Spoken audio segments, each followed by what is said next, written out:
Oke, Assalamualaikum warahmatullahi wabarakatuh. Kembali lagi dengan saya Muhammad Jihad Falah.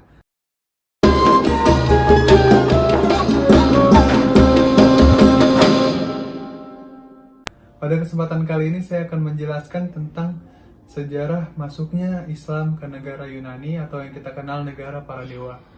Sebelum saya lanjutkan video ini, lebih baik kalian stay di rumah dan jika ingin keluar tetap menggunakan masker agar kita semua bisa melawan COVID-19. Oke, pada kesempatan kali ini saya akan menjelaskan dulu latar belakang permasalahan. Saya menulis hal ini atau membuat video ini karena sangat disayangkan banyak sekali umat-umat Islam sekarang tidak peduli akan sejarah-sejarah Islam di masa lampau yang dimana di dalamnya bisa kita ambil hikmah dan tentunya ada pelajaran yang amat banyak. Islam bisa masuk ke Yunani diawali oleh imigran Mesir dan Pakistan pada tahun 1970. Dilanjut pada tahun 1990, banyak imigran Asia dan Afrika yang membludak sehingga membuat ekonomi di Yunani pada waktu itu tergoncang, namun bisa kembali normal seperti sekarang. Menurut sumber yang saya baca, ada 4 Islam bisa masuk ke Yunani. Yang pertama ialah beberapa imigran Turki yang ditindas sebagai minoritas Islam di sana berimigran ke Yunani. Lalu yang kedua adalah ada gereja Ortodoks yang sangat terkenal. Di sana gereja Ortodoks itu karena keterkenalannya menjadi difitnah menjadi aliran sesat. Namun pada saat itu yang membantu kaum gereja Ortodoks ialah orang-orang Islam Arab yang menjadikan Yunani memiliki historis baik terhadap agama Islam. Lalu yang ketiga ialah pada saat itu masyarakat Yunani bagian utara telah banyak yang menganut ajaran Islam, jadi memiliki akses yang mudah untuk agama Islam masuk ke negara Yunani. Dan terakhir ada organisasi Islam yang tidak terkait oleh pemerintahan yang ingin mensejahterakan umat-umat Islam yang ada di Yunani. Berlanjut ke segmen selanjutnya yaitu jejak-jejak agama Islam yang ada di Yunani. Di Yunani ada sebuah masjid yang bernama Masjid Sulaiman yang dikenal untuk mengenang Sulaiman Al-Qauni pada zaman Khalifah Khairuddin Pasha. Sulaiman Al-Qauni dikenal sebagai orang yang cinta akan futuristik dan karismatik. Beliau akhirnya pada tahun 1550 berhasil membuat Masjid Sulaiman yang terkenal akan 4 pilar tiang yang tinggi. Lalu di sana ada Museum Benki, di mana museum tersebut menyimpan sejarah Eropa selama 13 abad. Di sana pun disimpan sejarah Islam tentang negara-negara Mediterranean. Yang ketiga adalah Masjid Ziraki yang ada di Athena.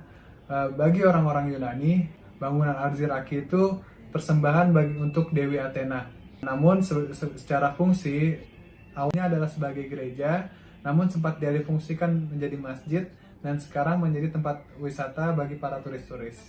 Selanjutnya ada kitab-kitab dan buku. Kitab pertama adalah Ashifa.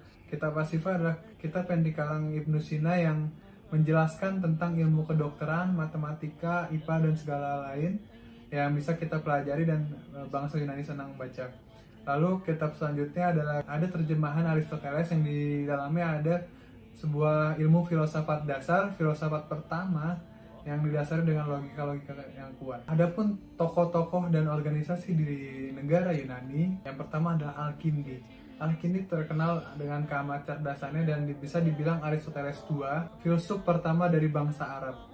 Bahkan karena beliau, orang-orang Yunani bisa mengakses ilmu dari tempat-tempat yang sulit sekalipun. Yang kedua ialah Ibnu Sina. Ibnu Sina terkenal dengan ilmu kedokterannya dan kecerdasannya. Beliau sangat cerdas dan bahkan kitab Ashifa terkenal sampai saat ini. Organisasi Islam yang ada di Yunani. Organisasi Islam yang ada di Yunani sangat sulit dibentuk karena Islam minoritas di sana. Namun ada satu organisasi yang kuat. Dia berdiri dari tahun 873 sampai 935 Masehi, yaitu Mazhab Asy'ariyah. Ini ada organisasi teologi yang dibangun sebelumnya. Dia adalah kaum Mu'tazilah dan memisahkan diri menjadi kaum Asy'ariyah.